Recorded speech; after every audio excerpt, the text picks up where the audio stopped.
تقدیر کیا ہے؟ اگر سب کچھ پہلے سے ہی لکھا لکھایا ہے تو ہم اپنے اعمال کے ذمہ دار کس طرح ہوئے؟ پھر اعمال کی جزا و سزا کیسی؟ پھر جنت و دوزخ کے کیا معنی؟ وضاحت فرمائے۔ بھئی سچی بات یہ ہے کہ اس سوال نے ایک عرصے تک مجھے بھی ستائے رکھا، اور میں سوچتا رہا کہ اگر واقعی اللہ تعالیٰ نے پہلے سے ہی سب کچھ لکھ دیا ہے کہ میں اتنے بج کر اتنے منٹ میں بیٹھ کے یہاں پہ ایک لیکچر دوں گا، یہ تقریر کروں گا، اتنے بج کر اتنے منٹ میں نماز پڑھوں گا، اتنے بج کے اتنے منٹ میں فلاں کو گالی دوں گا، فلاں کو تھپڑ ماروں گا، یہ پہلے سے ایک میرا شیڈول مرتب ہے اللہ کے ہاں، لکھا لکھایا پروگرام چھپا چھپایا موجود ہے، میرا کیا قصور؟ تو لکھنے والے کا قصور ہے؟ بات تو خطرناک ہے نا، بات تو خطرناک ہے نا۔ تقدیر کیا ہے؟ عربی میں اس کے لیے ایک لفظ لکھا جاتا ہے دینی کتابوں میں، علم اللہ السابق، اللہ کا علم جو پہلے سے اسے حاصل ہے۔ اللہ کو معلوم ہے کہ آج میں اتنے بج کر اتنے منٹ پہ اپنی مرضی سے، اپنے ارادے سے، اپنی آزادی فکر اور آزادی عمل پہ،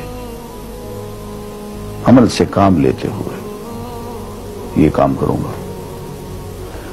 اب بھائی کام تو میں اپنی مرضی سے کر رہا ہوں، اپنی آزادی سے، اپنے ارادے سے کر رہا ہوں، لیکن اتنی سی بات تو مانو کہ اللہ تعالیٰ علام الغیوب ہے، علیم بذات الصدور ہے۔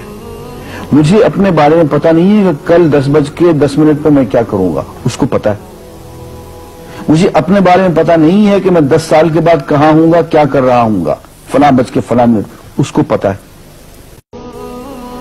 اس کو میرے آزادانہ، خود مختارانہ، فری ول کے ساتھ کیے ہوئے اعمال کا پتا ہے کہ میں اپنی مرضی سے، اپنے فری ول کے ساتھ، اپنے ارادے سے اتنے بج کر اتنے منٹ پہ کیا کروں گا۔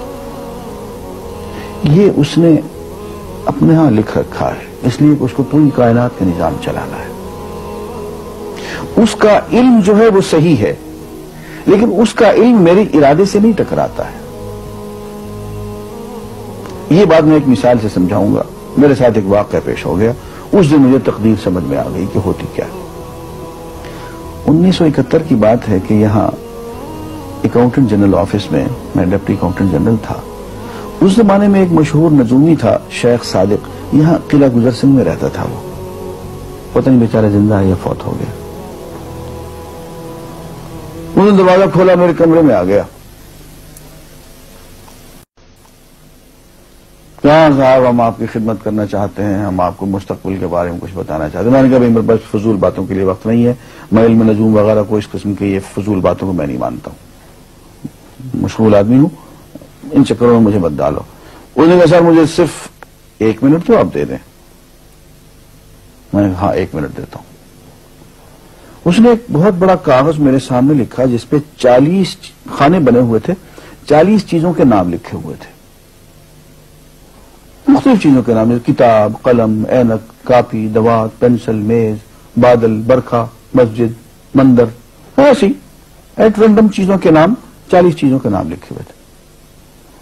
انہیں کہنے صاحب آپ ان میں سے کسی ایک چیز پہ انگلی رکھ دیں یا اس کا نام آپ اس کاغذ پہ لکھ دیں۔ اور مجھے یہ کہتے کہتے اس نے ایک پیس آف پیپر میری میز سے اٹھایا اور اس پہ کچھ لکھا اور اس کو یوں الٹا کے رکھ دیا۔ میں نے کہا تم نے یہ کیا کیا؟ کہنے لگے جی میں نے وہ چیز لکھ دی ہے، وہ نام جو ابھی آپ لکھیں گے۔ تو اب میں پریشان ہو گیا۔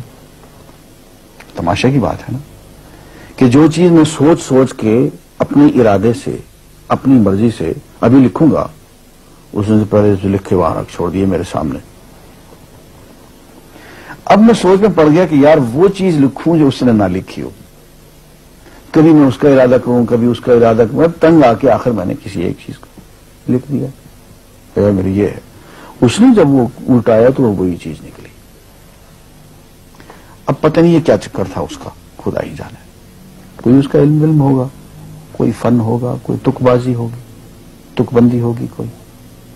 لیکن اس دن مجھے پتا چلا کہ یار اس کو جو کچھ میں نے لکھا ہے اپنے ارادے سے لکھا ہے، اپنی مرضی سے لکھا ہے، اس سے پابند ہو کے نہیں لکھا. کبھی اس میں انگلی لگاتا تھا، کبھی اس پہ آخر چن کے ایک لکھا میں نے. لیکن اس کمبخت کو پہلے سے پتا تھا کہ میں کیا لکھنے والا ہوں، اور اس نے پہلے سے وہاں لکھ کے رکھا ہوا تھا. میں نے کہا یار ایک محدود علم والا آدمی میرے آئندہ کے اعمال کو اپنے ہاں لکھ کے رکھ سکتا ہے. چن کے وہ عمل میں اپنی مرضی سے کر رہا ہوں، اپنے ارادے سے کر رہا ہوں، کوئی مجبوری نہیں ہے اس میں.